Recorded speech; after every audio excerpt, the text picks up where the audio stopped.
Hey guys, it's Minette here with another technique tutorial for Great Impressions rubber stamps. Today I am using F575 Vintage Fan and B239 Biggest Fan. These are both new this month. They're awesome and I love them because I love a good pun. Get it? I'm your biggest fan. I'm sure you do. But anyway, I love puns. But if you can see on the fan image, I've made it look kind of like it's been watercolored. This is what the image actually looks like. It's crisp, but I've done something to make this look like it's watercolor, and that's the technique I'd like to share with you today. So you're going to need your stamp. You're going to need your ink. You're going to need either water or glimmer mist, and I'm using a do-it-yourself glimmer mist. If you want to make your own glimmer mist, it's actually very easy. Go to the store, buy some metallic paint, add, and I'm talking about like the little containers that you can get. You add water about 3/4 of the way full, and then you add just as much glimmer paint as you want, and then you just shake it all up, and that's how I got this. This is metallic pure gold. But anyway, so that's a little tip for you there. So what I'm going to start by doing is I'm going to take my little piece of paper that I'm going to stamp on. I'm going to ink up my stamp really good. And then you're just going to kind of want to let it sit for a second while you do something else, like start the back side of the card. What I did while I was waiting for mine to dry was I made my background with my patterned paper and my layers and this part. And anyway, I got all of my elements ready. So let's pretend like I already did that.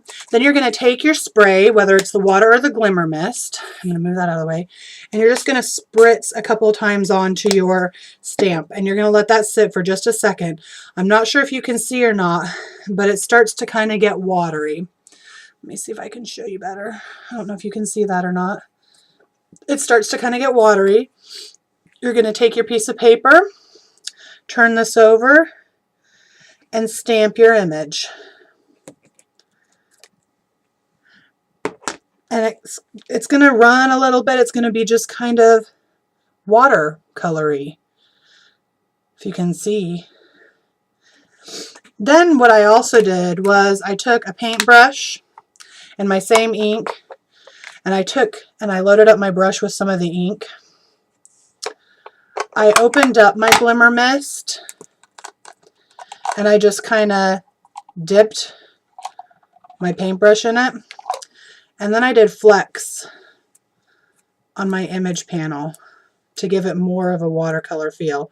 And yes, you are going to get your finger a little bit dirty, so have a baby wipe or something handy so that you don't get that all over your card. And also so you can just take and wipe off your brush real quick. Anyway, so let's look at this finished product. There's my finished faux watercolor image. And then you would take a piece of paper, layer that on top, like that. Add it to your project, and you've got a fun vintage watercolor looking image. That's it for me. It was very quick this week. I hope you take some time to try out this technique. I hope you join us in our monthly challenge. Don't forget that every time you use a great impression image or sentiment, you can link up your card to our customer gallery. And later on this year, we are going to be doing giveaways for free stamps. So get those great impression stamps out. Grab these new ones because you're going to need them for your collection. And I will see you next time. Hugs and happy stamping, friends.